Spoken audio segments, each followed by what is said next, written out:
अगर तुम यह चाहते हो कि तुम्हारा शरीर स्वस्थ हो, तो केवल सोचने से कुछ नहीं होगा। तुम्हें रोज व्यायाम करना होगा, सही भोजन करना होगा, आलस्य छोड़ना होगा। यही अनुशासन है। अगर तुम यह चाहते हो कि तुम्हारा जीवन ज्ञान से भरा हो, तो केवल यह चाहना कि काश मैं बुद्धिमान बनूं बेकार है। तुम्हें किताबें पढ़नी होंगी, ध्यान करना होगा, अपने भीतर प्रश्नों को गहराई से देखना होगा। यही अनुशासन है। याद रखना, चाहत बीज है और अनुशासन उसका पानी। बीज कितना भी महान क्यों न हो, अगर उसे पानी न मिले तो वह सूख जाएगा। ठीक वैसे ही तुम्हारी चाहतें बिना अनुशासन के मर जाती हैं। आज दुनिया में लाखों लोग सपने देखते हैं, लेकिन केवल वही लोग सफल होते हैं जिनके पास अनुशासन है। क्योंकि सपनों को हकीकत तक पहुंचाने का काम केवल अनुशासन ही करता है। और अनुशासन कोई कैद नहीं है, अनुशासन तो आजादी है। आजादी इस बात की कि तुम अपने ही आलस्य, अपनी ही कमजोरियों और अपने ही डर से मुक्त हो जाओ। देखो, एक नदी जब तक बह रही है वह जीवन देती है, लेकिन वही नदी अगर बिखर जाए, फैल जाए, तो केवल कीचड़ बन जाती है।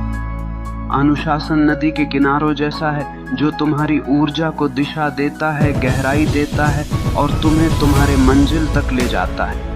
इसलिए अगर तुम सच में वही बनना चाहते हो जो तुम चाहते हो, तो केवल चाहने से कुछ नहीं होगा। तुम्हें अपने जीवन में अनुशासन की आग जलानी होगी। हर दिन, हर क्षण अपने लक्ष्य के लिए समर्पित होना होगा। और जब चाहत और अनुशासन मिलते हैं तो चमत्कार होता है। तब मनुष्य वही बनता है जो वह चाहता है। मनुष्य वही बनता है जो वह गहराई से चाहता है। यह जीवन कोई खेल नहीं है, यह तुम्हारी चेतना की यात्रा है। अगर तुम अपने भीतर नीच विचार रखोगे तो तुम जीवन को नरक बना लोगे, और अगर तुम अपने भीतर ऊंचे विचार, गहरी चाहत और अनुशासन रखोगे तो यही जीवन तुम्हें स्वर्ग बना देगा। सवाल ये नहीं है कि दुनिया तुम्हारे खिलाफ है या साथ में है।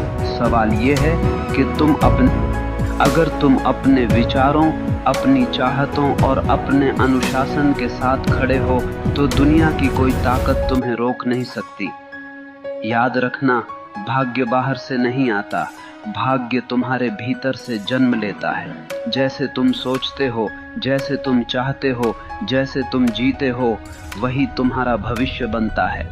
तो अपने डर को छोड़ो, अपने संदेह को जलाओ, अपनी चाहत को इतना गहरा बना लो कि वह तुम्हारी हर सांस में समा जाए। और फिर देखना, पूरा ब्रह्मांड तुम्हारे रास्ते को साफ करने लगेगा।